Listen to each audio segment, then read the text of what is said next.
तो hello friends, welcome back to a channel. तो आज हम बात करने वाले निफ्टी की और अदर स्टफ की।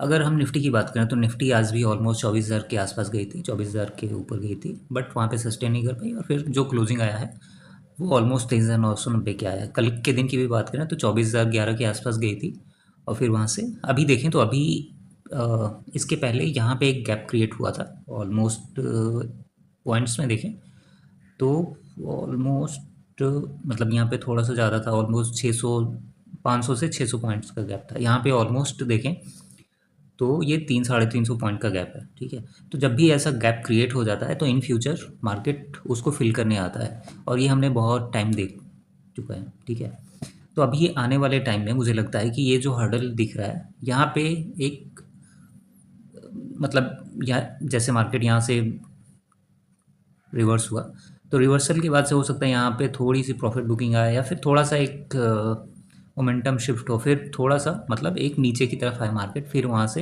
रैली स्टार्ट हो। मतलब this is my just theory. So ये हो भी सकता है, नहीं भी हो सकता है। अगर ये इजीली ब्रेक कर जाता है तो फिर हमें ज़्यादा टाइम नहीं लगेगा इस लेवल को ब्रेक करने में, मतलब 24,500 और फिर 24,600 के लेवल को।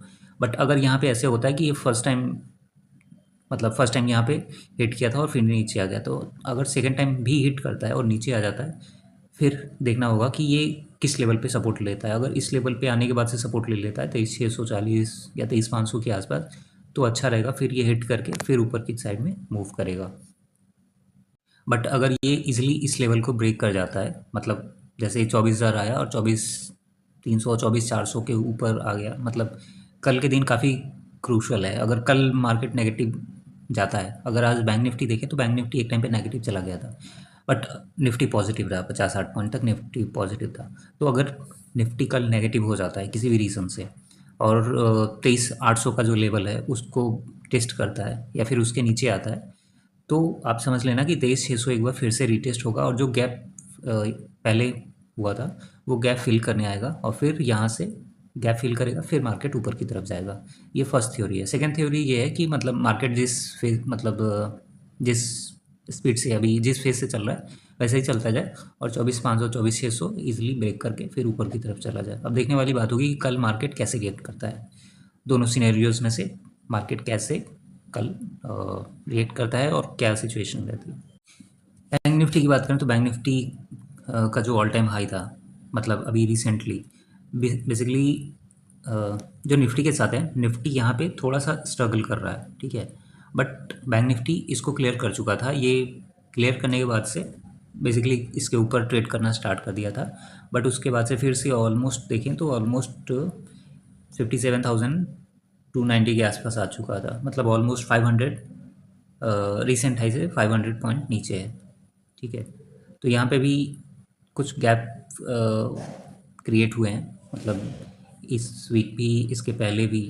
ठीक है, तो अभी क्या है कि अभी देखने वाली बात होगी कि इस लेवल को टेस्ट करने आता है बैंक निफ्टी या फिर इस लेवल की तरफ जाता है, क्योंकि ऑल्दो चांसेस हैं कि इस लेवल को फिर से रिटेस्ट करे और फिर कहीं से एक रिवर्सल आया और मार्केट ऊपर की साइड मूव करे। सो मोतीलाल ओसवाल की बात करें तो अभी भी ये 944 के ही आसपास है और ये जैसे मतलब जिस पे इससे चल रहा है अभी रिसेंटली इसकी रिसर्च रिपोर्ट भी मैंने डाली थी, बट उसमें कुछ इश्यूज थे तो वो डिलीट करना पड़ा, फिर से करना पड़ेगा। अब इसका टारगेट देखें तो ऑलमोस्ट 1,050 और 1,100 का है। और आने वाले टाइम में बेसिकली क्या होता है कि जैसे ही हेड एंड शोल्डर बनता है तो फॉर एग्जांपल ये 600 से मतलब 1,100 तक गया, 500 पॉइंट का यहाँ पे अपसाइड मूव दिखा, तो इसके अगेंस्ट में मतलब ऊपर साइड में भी 500 पॉइंट का एक टारगेट रहता है जब भी ऐसे हेड एंड शोल्डर पैटर्न बनता है। तो आने वाले टाइम में 1600 तक ये जा सकता है। बेसिकली दोनों साइड का होता है, अगर हेड एंड शोल्डर का रेप्लिका बना है तो ऊपर की साइड में, अगर हेड एंड शोल्डर बना है तो वो डाउन साइड में होता है, बहुत टाइम सपोर्ट ले लेता है। बट यहाँ पे क्या है कि अपसाइड मूवमेंट जो अपसाइड पोटेंशियल है वो ज़्यादा है, क्योंकि इसके क्वार्टर्स के जो रिजल्ट थे वो ठीक आए हैं। मतलब 2025 का रिजल्ट बेटर था क्योंकि लास्ट एक साल से मार्केट कुछ ज़्यादा मतलब सही नहीं था, तो इस रीज़न से इसके जो ब्रोकिंग के रिवेन्यू थे वो डाउन हुए हैं। सो सो 2-3 इंडस्ट्री हैं जिस पे मैं एक्सट्रीमली बुलिश हूँ। और पहली तो है ब्रोकिंग प्लस एएमसी। उसमें कुछ कंपनीज़ हैं जिसका मैं अभी एक तरीके से इंडेक्स बनाने वाला हूँ। और दूसरा है हेल्थ केयर।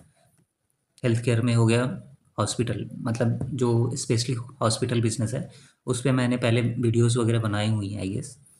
तो ये जो इंडस्ट्री है ये काफ़ी ग्रोइंग है। और इस पे आने वाले टाइम में कुछ इसमें भी 4-5 कंपनीज़ है जिसमें मैं ऐड करने वाला हूँ। तो तो अभी बात कर लेते हैं जो ब्रोकिंग इंडस्ट्री है उसकी। और प्लस पहली है मोतीलाल ओसवाल, उसके बाद से दूसरी है एंजल वन, और थर्ड में जो आती है, सो बहुत टाइम पहले से मैं ट्रैक कर रहा हूँ। तो जब ये स्प्लिट नहीं हुआ था, फिर स्प्लिट होने के बाद से 348 349 के आसपास है इसका। अभी रिसेंटली अगर टारगेट देखें तो ये 375 का है, बट आने वाले टाइम में ये एक बार फिर से 700 तक ईजिली चला जाएगा। इसके बाद से नेक्स्ट है मेरा एडलवाइज़ का। एडलवाइज़ भी मैं बहुत टाइम से ट्रैक कर रहा हूँ। ऑल दो मतलब 2023-24 के ही आसपास से इसके जो प्राइस सेक्शन है वो काफ़ी अभी यूनिक है। और आने वाले टाइम में मुझे लगता है ये 200 और फिर उसके बाद से 400 तक ईजिली चला जाएगा। इसके बाद से है जेएम फाइनेंशियल। जेएम फाइनेंशियल का देखें तो पिछले ऑलमोस्ट 2016 से ऑलमोस्ट 8 साल, मतलब ऑलमोस्ट 8 साल हो गए जब ये ऑल टाइम हाई के आसपास गया था। फिर वहाँ से कर्व हुआ 60 तक आया, फिर वहाँ से 200 गया, फिर अभी 124 के आसपास आ चुका है। बेसिकली इंडिया में मतलब बहुत कम ऐसी कंपनीज हैं जो आईपीओज वगैरह लाने में हेल्प करती हैं। आईपीओज, मर्जर एंड एक्विजिशन, तो ये बहुत सारी चीज़ें करता है।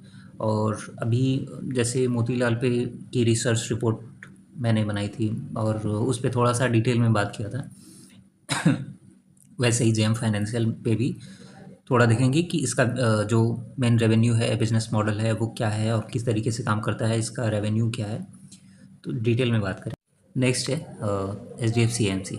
हर किसी को पता है कि जो एच डी एफ सी का आई एम सी है कितना बड़ा है। Even H D F C हो गया और आई सी आई सी आई हो गया। आई सी आई सी आई ए एम सी भी काफ़ी बड़ा है। और as per share market value, सो ये 6 कंपनीज़ हैं जिस पे मैं बहुत ज़्यादा बुलिश हूँ, बहुत ज़्यादा बायस हूँ। सो बेसिकली एक रिपोर्ट को एनालाइज करने में ना, मतलब थोड़ा सा टाइम लग रहा है। मतलब ऑलमोस्ट 15 मिनट का टाइम जा रहा है। तो उसको थोड़ा सा रिड्यूस करने के लिए मैं कुछ और सोच रहा हूँ। तो क्योंकि 5-6 मिनट 7-8 मिनट का रहता है तो हर कोई इजीली थोड़ा सा हुक हो जाता है।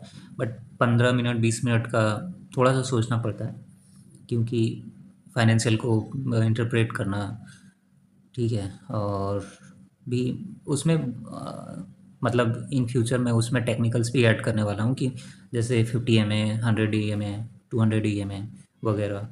सो एक टेक्निकल व्यू भी मिलेगा कि मतलब टेक्निकल पे कहाँ पे मतलब बाइंग आ रही है या फिर सेलिंग है, ऐसे करके। सो अभी